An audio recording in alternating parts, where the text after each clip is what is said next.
போனா பாட்டா போடுறா.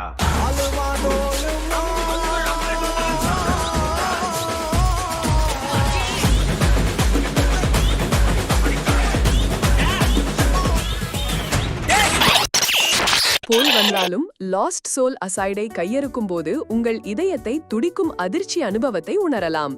பல வருடங்கள் காத்திருந்த கேமை விளையாடுவது எப்போதும் சிரமமாக இருக்கிறது. காரணம், எதிர்பார்ப்புகள் மிகவும் மாறுபடும். மார்க்கெட்டிங், முன்னோட்டங்கள், வளர்ச்சி சுழற்சி எல்லாம் மனதை கலக்குகிறது. இந்த கேம் ஒரு தனி மனிதன் ஆரம்பித்த சவாலான பயணத்தை பின்தொடர்ந்தது. பின்னர் பிளே ஸ்டேஷனின் சைனா ஹீரோ ப்ராஜெக்ட் சீன திறமையான ஸ்டுடியோக்களை ஆதரிக்கும் முயற்சியில் அதன் அளவை மிகவும் விரிவாக்கியது. ஆனால் அதன் AAA தோற்றத்தின் கீழும் இந்தி கதை சொல்லும் ஜாதகம் இன்னும் காணப்படுகிறது. டெவில் மே கிரை மற்றும் பிளாட்டினம் கேம்ஸ் போன்ற கேம்களிடமிருந்து தெளிவான செல்வாக்கு பெறும் வேகமான, ஆர்வமுள்ள செயல் இதன் தகுதியான அடிப்படை. ஆனால் இந்த வேகமான போராட்டத்தின் மேல் சாதாரண RPG கூறுகள், ஒரு சீரான கதை, நடப்பும் உரையாடலும், திறன்கள், கட்டுமான பொருட்கள், ஒரு சிறிய உதவியளிக்கும் லூட் போன்றவை சேர்க்கப்பட்டு முழுமையான அனுபவத்தை கொடுக்க முயற்சிக்கிறது. இதில் சிரமமில்லாமல் இந்த கூறுகள் ஓரளவு இழுக்கப்பட்ட உள்ளன என்று உணர்கின்றீர்கள். இது 2014இல் ஒரு மனிதனின் ஆர்வத்திட்டமாக இருந்தது. இன்று $60 PS5 கேம் என்ற நிலைக்கு வந்ததால் சில கூறுகள் வேண்டும் என்பதால் சேர்க்கப்பட்டுள்ளன. கதையின் கதை சுமார் 1000 ஆண்டுகளுக்கு முன்பு தோற்கடிக்கப்பட்டது என்று நினைக்கப்பட்டு மனிதகுலத்தை மீண்டும் எச்சரிக்கும் அசாதாரண எதிரியை அடையும் பழமை வாய்ந்த பேரரசின் ராக்டாக் கிளையின் சாவு கதை போன்ற ஒன்றாக இருக்கிறது. ஆனால் கதையின் மிக மோசமான பகுதி, கேசர் அவரது டிராகன் ஆதரவாளர் அரீனா மற்றும் ட்ரோப் நிறைந்த மற்ற கதாபாத்திரங்கள் மூலம் நிகழும் கதை மிகவும் சாதாரணம். ஆனால் நாம் டெவில் மே கிரையை கதைக்காக விளையாடுவதில்லை. அதே போல லாஸ்ட் சோல் அசைடிலும் நீங்கள் வந்துள்ளீர்கள். அது மிகவும் வேகமான, எதிர்வினை சார்ந்த போராட்டத்திற்காகவே. கம்போஸ், சிறப்பு இயக்கங்கள், தவிர்க்கும் மற்றும் தடுக்கும் திறன்கள் அனைத்தும் மிகவும் முக்கியம். ஆரம்ப நேரங்களில் போராட்டத்தின் ஆழம் தெளிவாக இல்லை. ஆனால் சில பாஸ்கள் மற்றும் புதிய ஆயுதங்களுடன் நீங்கள் தொடர்ந்தால் இதில் அளவிலான சுதந்திரம் மிகவும் பெரியது என்று உணரலாம். சாதாரண எதிரிகளை எதிர்கொள்ளும் போது உங்கள் கம்போஸ் கவர்ச்சியாக செயல்படும். ஆனால் பின்னர் எதிரிகள் மிகவும் கடுமையாகவும் புதிய தோற்றங்கள் அடிக்கடி வரும்போது போராட்டம் ஒரு கடினமான வேலை போல் தோன்றும். இதுவும் போராட்ட முறையின் குறை அல்ல. ஆனால் எதிரிகள் கடுமையாக ஒரே மாதிரியான மானிட்டர்களில் அடிக்கடி தோன்றும் போது கம்போஸ் செய்ய வேண்டிய நேரம் அதிகரிக்கும். பாஸ்கள் மீது போராட்டம் மிகவும் ரசனையுள்ளது. பல பாஸ்கள் உள்ளன. அவர்களை வெல்லும் போது உங்கள் தவிர்க்கும் மற்றும் தடுக்கும் திறன்கள் முக்கியமாகும். ஆனால் போராட்டங்கள் சில சமயம் போதுமான தாக்கத்தை வழங்கவில்லை.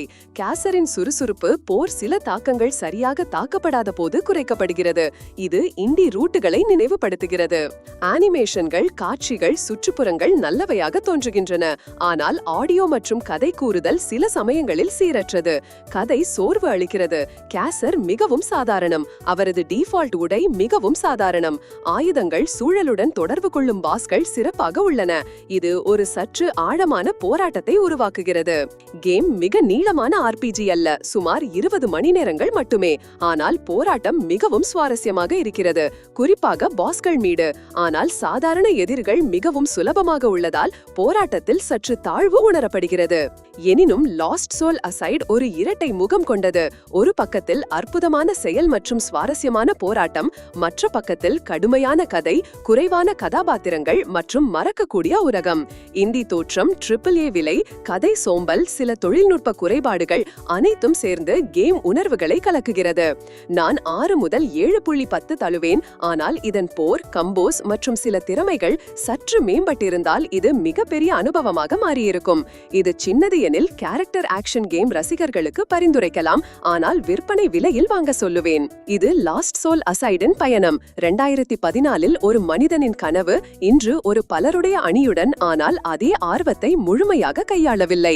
போராட்டம், கம்போஸ், பாஸ்கள், சூழல், இசை, அனிமேஷன் அனைத்தும் சுவாரஸ்யமானவை. ஆனால் கதை, கதாபாத்திரங்கள் மற்றும் சில தொழில்நுட்ப குறைபாடுகள் இதனை ஒரு முழுமையான AAA அனுபவமாக மாற்ற முடியவில்லை. 7.5 முதல் 6.7 தருவேன் நான் தருவேன். ஆனால் இதன் போர், கம்போஸ் மற்றும் சில திறமைகள் சற்று மேம்பட்டிருந்தால் இது மிகப்பெரிய அனுபவமாக மாறியிருக்கும். இது சின்னது எனில் கேரக்டர் ஆக்ஷன் கேம் ரசிகர்களுக்கு பரிந்துரைக்கலாம். ஆனா விற்பனை விலையில் வாங்க சொல்லுவேன். இது லாஸ்ட் சோல் அசைடின் பயணம். 2014இல் ஒரு மனிதனின் கனவு இன்று ஒரு பலருடைய அணியுடன், ஆனால் அதே ஆர்வத்தை முழுமையாக கையாளவில்லை. போராட்டம், கம்போஸ், பாஸ்கள், சூழல், இசை, அனிமேஷன் அனைத்தும் சுவாரஸ்யமானவை. ஆனால் கதை, கதாபாத்திரங்கள் மற்றும் சில தொழில்நுட்ப குறைபாடுகள் இதனை ஒரு முழுமையான AAA அனுபவமாக மாற்ற முடியவில்லை. ஃபயர் லாஸ்ட் சோல் அசைட் ஒரு அற்புதமான கேரக்டர் ஆக்ஷன் போராட்டம், ஆனால் முழுமையான கதை மற்றும் குணாதிசயங்கள் இல்லாத ஒரு $60 PS5 அனுபவம்.